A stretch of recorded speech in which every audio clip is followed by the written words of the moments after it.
Okay, today we're speaking with President John Tyler, and John Tyler is president of the Red Bank Photography Club. How you doing, John? Oh, fine, Ken. How are you? I'm fine. Nice day today. Oh, yes. Yes, it is. Perhaps you could start off by giving us a history of the photography club. Did you originate the club, or was it there before you came along? I originated the club because with the interest in photography that I had, I noticed there wasn't any photography clubs in Red Bank for people to get together and to share their interest in something that, we all would like to do and stuff like that. Now, I understand that, well, we all know that it's difficult to get a meeting place when you have an activity that really does have no income, so you're Right. relying on libraries and things. And I understand the Red Bank budget kind of cut some of the library things out, Right. and that affected the club, yes? Yes, it did. Yes, it did. Because Red Bank cutting the budget, we were originally meeting twice a month, and then we went to once a month because of space and limitations. And then with the budget cut that Red Bank imposed, the library was no longer able to support us. And now I think you're meeting in Middletown, the Middletown Public Library. Right. Yeah, they were nice enough. I presented them the idea of what we had in Red Bank, and Wendy, forgot her last name.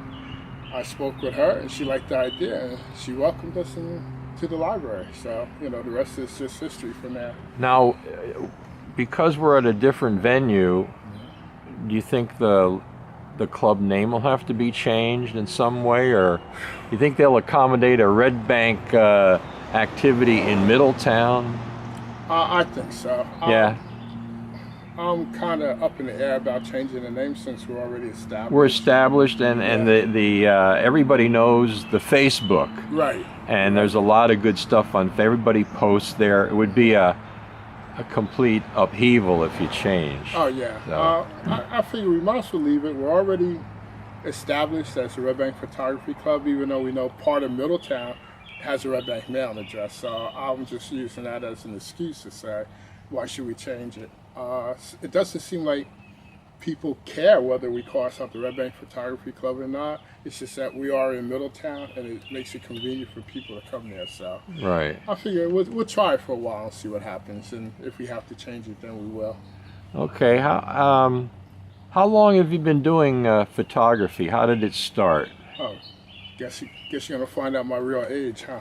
I'm older than you. Don't worry about it. Yeah, but we're in the prime of our life. So I've been doing photography since since I've been 17, back in high school.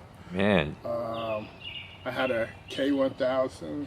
Was it K1000? Pentax. Yeah, started K1000. Yeah, I had one of those. Film camera. Yep, great camera. Yeah. I mean, sharp as anything. I was doing scenic shots, just taking pictures of cars and general things. And then what happened was one day, reading a lot of books and saying, hey, look, I like to shoot models. That seems interesting. And I went out and I read. So I'm self-taught, that's the main thing. And I went and brought my first set of studio lights from Adorama, and got together, advertised with a model photographer, met a couple of girls that were interested, and took it from there. I mean, we used hot lights, we used studio strobes, and I found out that I'm good. I saw your work posted on Facebook. You are good. Oh, you are good, no doubt about that. I say it modestly.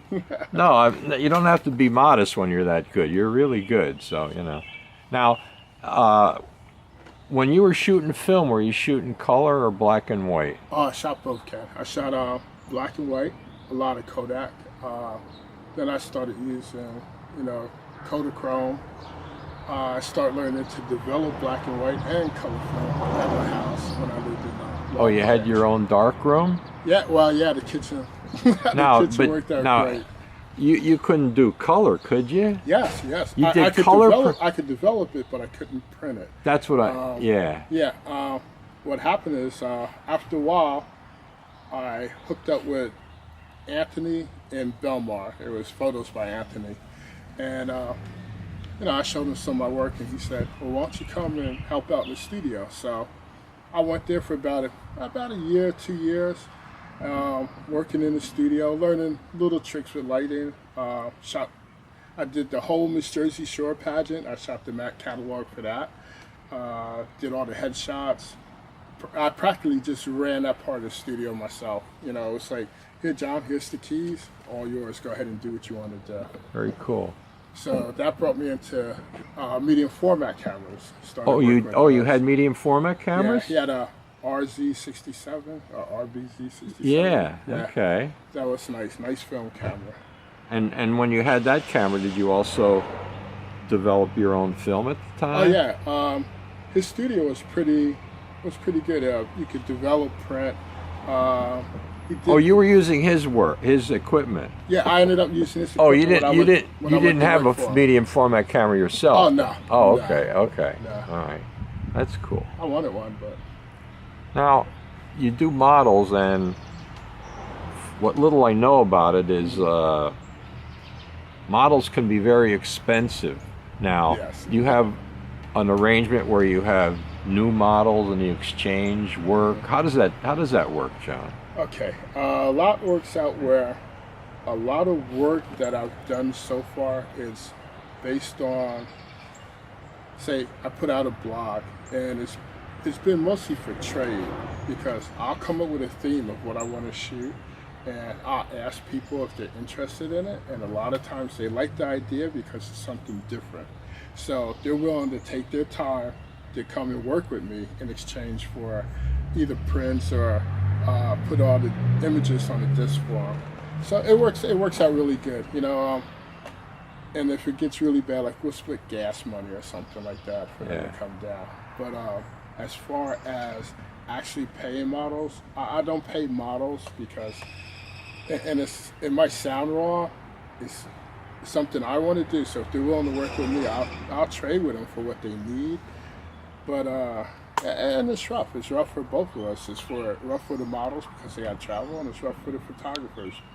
Now, everybody's offering a service, so you got to compromise with each other, and it's good to work together. Yeah. Now you mentioned a theme. Can you give me an idea of what the theme would sound like to a model? What do you do with the theme? Okay. What I'm working on now. Oh, sorry. What I'm working on now. I'm doing what I consider the goddess shoot. It's taking all the Greek goddesses, and what we're going to do, we're taking the models. Each one picks a goddess that she would like to portray, and they come over, we set it up clothing-wise, props and everything else, and we'll shoot it. So we'll try to portray them as a Greek model. Today I'm doing Elizabeth Geminis, and she's going to be, and I hate trying to say these words, Persephone, whatever, one of the Greek models was kidnapped and taken to, as they say, to hell, and came back by Hades. And she ate the pomegranate. She ate 6 of them. So we have 6 days of like winter and 6 days of summer when you can grow vegetables and stuff like that. And for the 6 days, which is winter time, you're not allowed to grow any fruit and stuff like that. So it should work out to be an interesting shoot. Another great model I have is Cindy Lim. Work with her. She's becoming pretty popular, man. She's been doing a lot of work lately. The girl has a lot of motivation. She's a really good model, and we'll be working with her again in another couple of weeks. Now, you say costumes. Do you have like a big wardrobe of costumes? No. Oh, you do? No, my budget is very small. Most of the props I build myself. Oh, yeah? Or I might get a couple off of eBay or Amazon. We go to garage sales and pick up clothes? Definitely, because to spend $5 for a pop instead of spending maybe $50 it helps a lot. I've got to make an editorial note here. A lot of people like this fellow John because he has a great sense of humor and he's willing to take a joke. And I'd like to mention the latest story.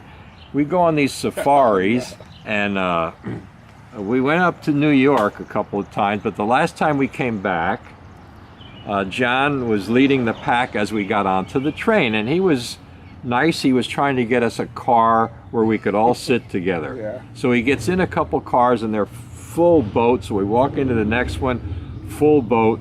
Finally, we found a car that was totally empty. So he said, "Oh, this is it." We said, "Oh, great, John." We sat down.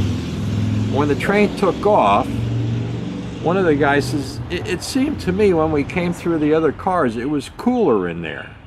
So the guy reached over to the side and he says, "Not only cool, but there's heat coming out of this ventilator here." That's true. That's true. That's true. And then we talked to the conductor and he said he's going to make a note of having that fixed. Yes. And since then we've been giving John the bird about that.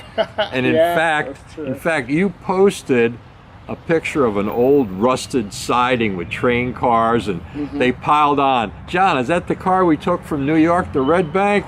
I wouldn't doubt it. I wouldn't doubt it. So It we seemed like we definitely had fun doing that. Yes, That's for yes. sure. That that was great because to me it's nice to get out of the studio and do something different. I mean, we took our little street photography, as we call it, something that Ken does very well. So that's another reason I why love we street did it. photography. Yeah, Ken's good, and it was fun for me to get out and just shoot people in their natural surroundings, not knowing what we're doing, and the people not really paying attention, and got some really good shots out of it.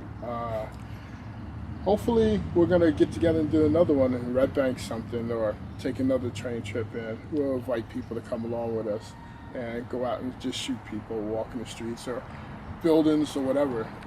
You definitely learn a lot. It's fun to do. And just have to watch out getting ran over by the taxi drivers in New York. That's all.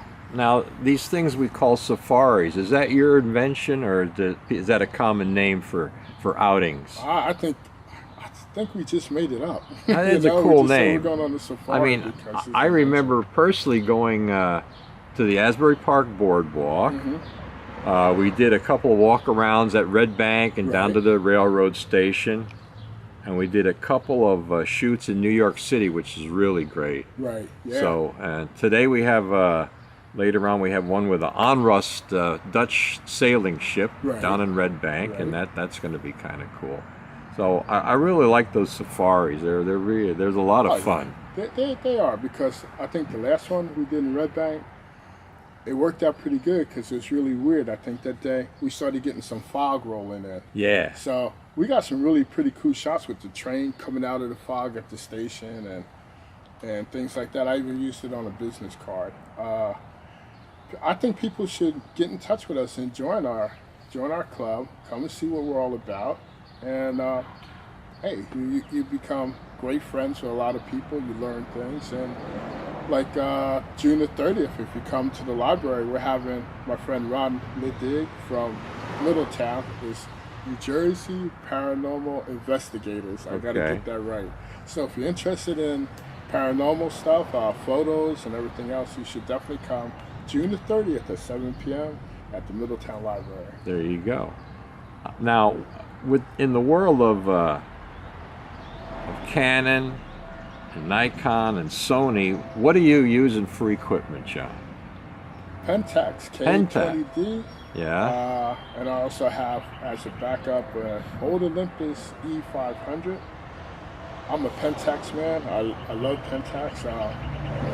If you gave me a Nikon, I'd take it. The D800 that Ken had, but Ken now bought something new. To me, they're nice tools, but the tool's only as good as the photographer. This is person true. using it, so. This is true. I still would like to have it though. If somebody gave it to me, I would not turn it down. But I'm satisfied with my Pentax. I like it. In fact, hopefully I plan on moving up to the new full frame Pentax model pretty soon. Okay.